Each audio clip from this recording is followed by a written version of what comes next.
alors, il y a quelqu'un qui est passé à table, mais pas qu'un peu, c'est Jérôme Lavrieux. Alors lui, il vous raconte tout. Comment ça se fait?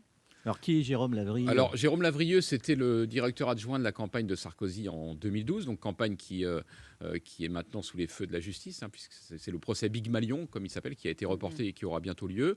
Et c'était aussi, d'abord, surtout, le bras droit de Jean-François Copé. C'est ça. Et c'était un peu l'homme, on va dire, des mauvais coups.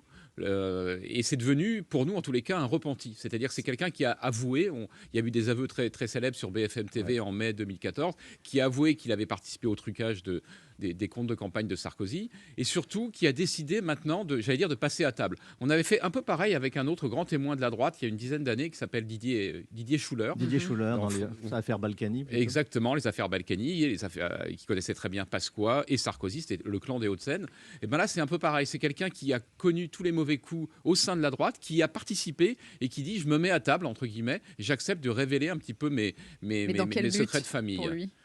Je pense que c'est pour exorciser ce qu'il a pu faire, s'alléger, peut-être se dédouaner dans certaines histoires, j'en sais rien. En tous les cas, j'allais dire, à un moment... Il raconte un truc émouvant, que quand il se confie sur BFM TV, après il doit rentrer à Saint-Quentin, normalement il met 1h30 pour faire la route, et là vous racontez qu'il dit qu'il met 4 heures à faire la route, tellement il pleure, et son téléphone sonne tout le temps et il répond à personne. Parce qu'il rentre à pied aussi.